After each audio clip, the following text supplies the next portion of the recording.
Hey, it is Zennial Gamer, and today we're talking about building a BJR5 team. We're going to be taking it step by step. Basically, what's the first monster you build, what stats do you put on them, what's the second monster, and so forth. Now, before we jump into the building process, there's a little bit of Q&A I want to do. So let's start off with question number one. Do my towers need to be maxed? And the answer is no. Your towers do not need to be maxed. Now, understanding the answer to that question means basically understanding how towers work. So for example, your fire tower adds 2.1% for every level. So if you have a level 5 fire tower, it's adding 11% attack.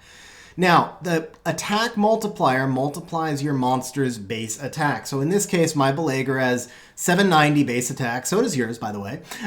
All Arbolakers have 790 base attack. So just to make it easy numbers, let's say it's 800 attack and it's 2% per level. For every level of the fire tower you don't have, you need 16 additional attack. Now that can be hard to do, especially depending on stage of game, but that is basically how it works. Higher level towers give you a lower rune requirement. And that's all there is to it. Now, the second question is, how do I figure out effective HP? I'm going to show you how to calculate effective HP in the optimizer, which accounts for your towers. So you don't have to worry about tower levels. You just have to make sure your runes are good enough. Now, the next question we often get is, should I go straight to BJR5? And the answer is probably not. Most of us should be starting in R3. And I know a lot of us jump straight to R5 these days.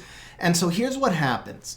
We look for like these great runes to let us go to R5, and we farm forever, and possibly you're farming for weeks or months longer than you need to in order to get those great legend rune drops, when the reality is that a decent rare rune that's been grinded and gemmed is going to be probably more than enough to do a normal R5 team. Okay, to start off with, you'll notice that we have 3 leader skills here. 2 of them are crit rate and 1 is fire attack. So there's a fire crit rate, a fire attack, and a general attack or common attack, which is a total of 42% crit rate and 40% attack boosted. That'll matter later. I just wanted to point it out now before we do the run. So let's go ahead and do a run. Now what's going to happen here is my Colleen is going to do an AoE attack boost.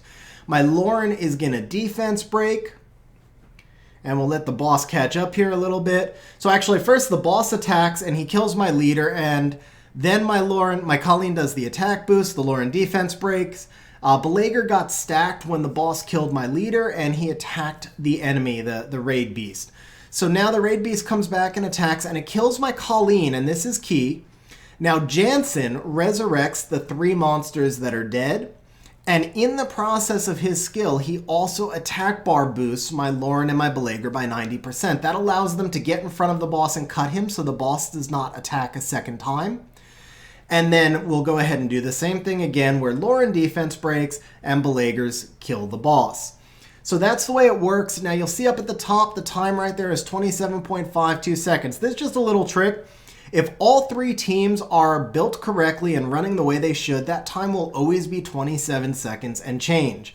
If you see your time going up into the 28s or 29s, then there was a little derp. Somebody probably has a problem on one of the teams, and it may be a really small problem. It may or may not cause fails, but the teams should never go over 28 seconds unless there's a problem in one of the teams. Now, if you see something over 30 seconds, that usually means somebody's short on damage or that there was a larger issue, and that's probably going to result in some fails. Okay, so now that we've seen how the team works, let's talk about team construction. So I'm going to start off with the 2 easiest monsters to rune, which are going to be your Kali and your Dagora. And I said Kali, that's actually, it's going to be your leader skill and your Dagora. So I mentioned earlier that you can have a common crit rate, a fire crit rate, and a fire attack. So the fire attack is only Shiwa. She's our only option. The Kali or the Fire Inferno are your 2 options for the fire crit rate, and there's actually quite a few options for common attack. Just make sure you use something that's going to die. So Theomars is not viable for the common attack. It must be something that's going to die. Whatever your leader is, and it's usually best to have 3 different leaders so that you can group with lots of people, it's simply going to be triple fight. And it's going to be just all generic junk common runes. So literally just 3-star, 2-star, 4-star, normal, whatever, just the lowest crap runes you can get. You're going to come over to the crafting rune screen, and you're going to go up here to craft low rune. And then you're going to select your fight. set, and you'll notice that it's actually relatively inexpensive. 10 light crystals and 30 fire crystals. You don't need any of the pink crystals. So remember, you're going to be using craft low rune, not high rune, not mid. We specifically want the worst and cheapest runes we can get, so you use craft low rune for that leader monster and also for the Dagora. And I mentioned the Dagora, so let's go ahead and show you. Now the Dagora is going to be double fight will, not triple fight. So, and here's why, by the way, just so you know. The leader we just want to die, no big deal, it's going to die right away. The Dagora we need to resurrect based on this passive right here. So we go double fight will so that the boss cannot Oblivion the Dagora. Now you may be wondering why can't the Dagora resurrect, and it has to do with Colleen. When the Dagora resurrects, it will resurrect at 30% health, which will force Colleen to use her fiery dance. So it's an AI manipulation. If the Dagora got Oblivion on it and died, then Colleen might not give you the attack buff that you need. Next up, we're going to build Arbolaker. And the reason we're building Arbolaker first is because basically we need him to be as strong as we can. So we're going to use our best possible rune set for him, and then we're going to speed tune everything after we know how fast he is. So let's jump over to the optimizer, and I'll show you how you can check for your Arbolaker's effective HP and also his attack power. Okay, so we've got Arbolaker loaded up here in the optimizer. Now, when you're building your BJR5 team, it's often going to be your most important team. So I might go ahead and just click use locked runes as I did my search. Now, if you have a monster that you truly don't want to pull runes from, for example, maybe you've got a really OP Julie that you're using to run GB10 or DB10 or something. You could go ahead and exclude the Julie, but generally we're going to go with use locked runes and just maybe exclude the couple of most important monsters. Now, Arbolaker is going to need a minimum of 58 crit rate, a minimum of 127 speed, and a minimum of 85,000 effective HP. Now, I'll tell you, I do believe he can actually go a little bit slower on speed. I'm not sure the exact number, though. This chart was actually designed when BJR5 was first invented. I did not design it. And it has gotten a little bit outdated as people have done further testing. So this chart says 127 is the lowest Arbolaker speed. I believe I've seen some effective Arbolakers at 124, 125, but because I've never tested it, I'm not going to recommend going away from the chart unless there's something I know to be true. For our focus stats, we're going to go HP defense, attack, crit rate, and crit damage. And we want a really deep search depth. I go with at least 60. We're also going to add some weighted importance to the attack. We're going to add some lowered importance to crit rate because we're actually not looking for that much crit rate. And we're going to add some weighted importance to crit damage as well. Now you can really adjust these sliders any way you want. This is just the way I do it. We're going to come down here and we're going to hit plus 15. And then we're going to hit this little settings cog right here. We're going to change our skill to Start of Apocalypse. We're going to add an attack buff and a defense break. We're going to make sure that it's assuming a crit because we're going to have a lot of different leader skills. We're going to put in max skill ups. We're going to go ahead and click Raid Beast for both the dungeon preset and the guild skill, which will also populate the enemy's defense at 2670. Now here's where it gets a little bit new. We are going to change the attack multiplier to 550%. So remember, Arbolaker's Start of Apocalypse is going to hit 5 times. And what we're looking for is the damage it does on the final hit. So the 400% is the first hit.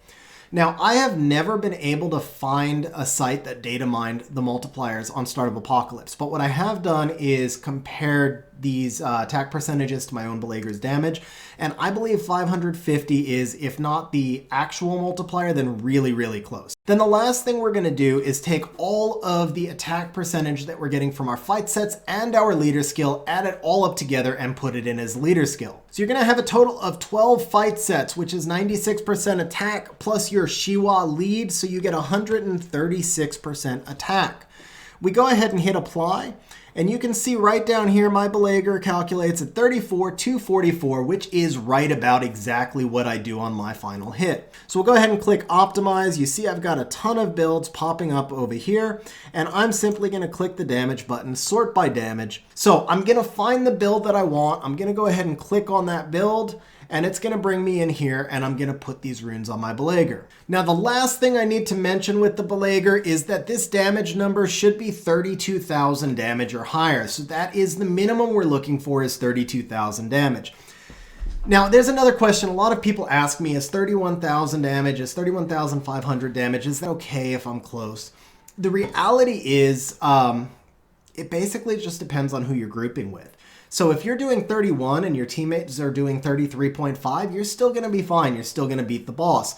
If you're jumping into BJR5 as a random with low damage, then a lot of times you can't be sure that the team will have enough damage and you may be the person causing fails. If you're going in as a random, and channel 65, by the way, is where all the random BJR5 groups are discussed and put together. If you're going in as a random, you really should have that 32,000 damage. Okay, this is my BJR5 Lauren. You can see that she's got 92,000 effective HP. Now, I mentioned earlier that chart has become slightly outdated. So this chart says that you need to have 25,000 HP and 900 defense, but I will tell you that my Lauren has never died. She's very stable. She's basically the same thing as Belager. They both need to have 85,000 effective HP minimum, but honestly, I would shoot for 87,000 just as a buffer. So as long as Lauren and Belager both have 87,000 effective HP, once again, your towers do not matter. Only what the optimizer shows you after adjusting for towers as 87,000, then you're good. Now, your Lauren gives you an opportunity to try to add some additional damage. So if you are right on the cusp of 32,000, then you can do a crit rate Lauren. But if you're trying to get extra damage from your Lauren, you need 81 crit rate because you have that 19 crit rate common lead, which brings you to 100, which makes it reliable. You need a minimum of 15 accuracy. And then after you've set your effective HP, crit rate, and accuracy, just make as much attack and crit damage as you can. And make sure your Lauren is at least 10 speed faster than Belager. Now, some of you are going to roast me in comments right now. Yes, I know that Lauren really only has to be 1 or 2 speed faster than Belager, but I prefer to have a buffer because here's what happens. Maybe someday down the road you accidentally speed grind one of Belager's runes because you're using it in RTA on another monster and you didn't realize it was also on Belager, and all of a sudden you put your team out of sync. It'll take you forever to track down the problem. So if you just build yourself a little bit of a buffer when you're first making the team, you don't have to worry about random things coming back to bite you in the you-know-what down the road. Now, the next monster you're going to build is your Jansen, and Jansen is just going to go on triple fight. He needs a minimum of plus 20 speed, and he cannot be faster than your Belager. I forgot to mention this earlier. You want your Dagora to be faster than your Jansen and slower than your Bale. Now, this is just derp protection. What should happen is your Dagora should die twice, it should never go, and the speed on your Dagora should not matter. However, if one of your teammates is low on damage, it can throw the team out of sync. And if Dagora acts before Jansen, it gives the team a little bit of an opportunity to correct itself before Jansen does his resurrect, and it keeps the run back online. In the meantime, so this Dagora needs to be at least as fast as Jansen, and when I say at least as fast, it's because Jansen has a lower base speed. So my Jansen being at 124 allows my Dagora also to be at 124. So when we're comparing it to my Belager, they both need to be slower than Bale, and Dagora needs to go before Jansen. Now, the other thing with Jansen is you need him to be tanky. He should have a minimum of 170,000 effective HP. At the same time, he also needs to be defense-based because he's in the front line. 170k effective HP is fine as long as you've got at least 1400 defense. Now, the very last monster you're going to build is your Colleen. Now, I want you to take a little bit of attention right now and notice the levels of the monsters. So my leader skill monster is level 1. Now, the reason I awakened it, by the way, is just so she's easier to find in the monster box so I don't accidentally use her as a skill up or something. Doesn't matter if it's awakened or not, but it should not be leveled. It should be a level 1 monster, minimum stats, guarantees it dies. Same thing with the Dagora, level 1, 3-star. If it's 4-star, it's fine, but just make sure it's a level 1, minimum stats, make sure it dies. You can make your Colleen 3-star or 4-star, max level, it doesn't matter. What actually does matter is that she has as close to 25,000 effective HP as possible. So we're going to go ahead and pull up Colleen over here so that you can see where mine stands. And you'll see my Colleen is actually at 29,400 effective HP. So this is kind of funny. She she was 25,000 effective HP, almost exactly when I built her, but I've leveled my towers a little bit since then, which pushed her effective HP higher. Now, fortunately, it hasn't pushed her out of the range where she dies on the boss's jump, but that is something to keep in mind that I had not actually thought of until just now, is that as you're leveling your towers, you may be pushing your Colleen up to be a little bit tankier. So if you notice yourself starting to fail, it could be because Colleen is not dying on the boss's jump. Anyway, with that said, you want Colleen to be as close to 25,000 effective HP as possible, and effective HP is this number down here at the bottom. We'll scroll this up a little bit so that you can see it says EFF.HP. Overall, that's going to come out to be about 10,000 HP and 500 defense, and that would be total stats. So if you make your Colleen 3-star, she'll just need slightly higher runes. Obviously, easy numbers to attain, so it doesn't matter. Most people go with 4-star, but ultimately all that matters is that 25k effective HP.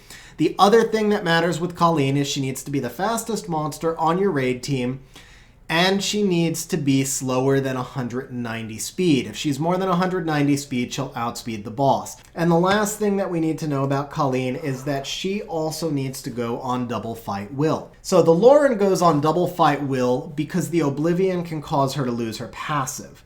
The Colleen goes on double fight will because the boss could cause her to get slowed, and then your turn sequencing will go out of order. Now, I've been asked before if I put my Colleen on triple fight, but I make her really fast, will the team still work? And the answer is yeah, it might. As a matter of fact, it probably will. I don't know exactly how much faster than Laurent Colleen needs to be so that the slow doesn't put her out of sync. But the main thing is it's only one additional fight set, and I wouldn't run the risk of putting my team out of sync for that one fight set. If you really needed the extra damage, I would just go with the attack build Laurent with 81 crit rate instead. So I do strongly just recommend going with the double fight will on Colleen just so that you don't have any problems. Now the last thing is the monster location. So you'll notice that I have Jansen in the front line with the Gora and Kali, or if we were to go to one of my other leader skills, it's always the same thing. It's leader skill, Dagora, Jansen in the front line, Arbolaker, Colleen, and Laurent in the back line. Now, by having Laurent and Arbolaker in the back and Jansen in the front, that's what allows me to go with that 87k effective HP is what I recommended, but it's what makes sure that they live because the boss doesn't kill Jansen, so it doesn't do as much damage to the back line, as long as, of course, your Jansen is runed at 170k effective HP or higher. And that's it. Once you have done all of this, you officially have your BJR5 team. Now, if you see that your team is failing, here's a couple of recommendations. First, change parties. Go with another party, because if you can run for 20 or 30 minutes without any fails or problems and all your runs are in that 27-second range, then you know that your team is fine and the fails belong to someone else. If you have problems consistently with different parties and different partners, then the problem might be yours.